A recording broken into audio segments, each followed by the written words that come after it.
Good evening সকলকে। অনেকদিন পর একটা নতুন মিনি ব্লগ নিয়ে চলে এলাম তোমাদের সঙ্গে। সবার আগে তো বলি শুভ মহাষষ্ঠীর অনেক অনেক শুভেচ্ছা। এবছরটা আমার দুর্গাপুজো হায়দ্রাবাদ থেকেই কাটছে। কেমন কিভাবে কাটে তোমাদের সঙ্গে চেষ্টা করব সব থেকে তুলে ধরার যতটা পারবো।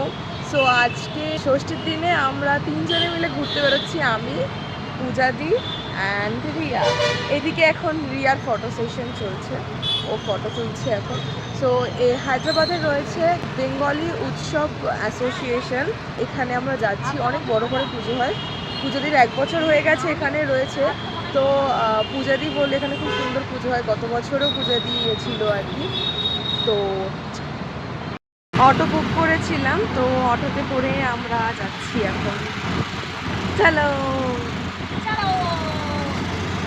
প্রথম বছর দুর্গাপুজোয় কলকাতা থেকে অনেকটা দূরে রয়েছি, মন খারাপ তো অবশ্যই রয়েছে, তো তার মাঝখানেও আনন্দটাও আমাদের খুঁজে বের করে নিতে হয়।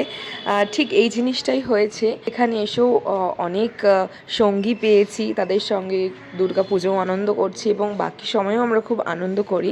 হায়দ্রাবাদে এখানে অনেক বেঙ্গলি কমিউনিটি রয়েছে যেখানে দুর্গাপুজো অনুষ্ঠিত হয়। তো সেরকমই দুটো কমিউনিটিতে আমরা গিয়েছিলাম। প্রথমে গিয়েছিলাম সুরধ্বনি ফাউন্ডেশন, খুব সুন্দর করে সাজানো হয়েছিল এবং এখানে চারপাশে পুরোই বাঙালি খাবারের দোকান ছিল। তো প্রথমেই তো খেয়ে নিলাম ফুচকা, আর তারপরেই খেলাম রসগোল্লা, খুব সুন্দর ছিল খেতে রসগোল্লাটা। তারপরে খেলাম ফিশ ফ্রাই এবং এগ রোল। অনেক দিন পর খুব ভালো লাগলো খেয়ে, এবং এখানে খুব সুন্দর কালচারাল প্রোগ্রাম হচ্ছিল, তার একটা ক্লিপ তোমাদের সঙ্গে তুলে ধরলাম।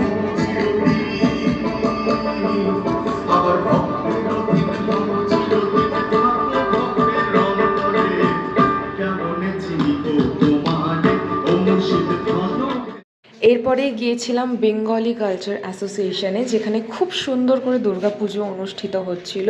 তো সেখানেও বেশ কিছুটা সময় কাটানোর পর চলে যাচ্ছি এখন হোস্টেলের উদ্দেশ্যে, কারণ পরের দিন ছিল আমাদের ডিউটি। সো এইভাবেই দিনটা কেটে গেল। কেমন লাগলো জানিও। আজকের মতন tata and lots of love.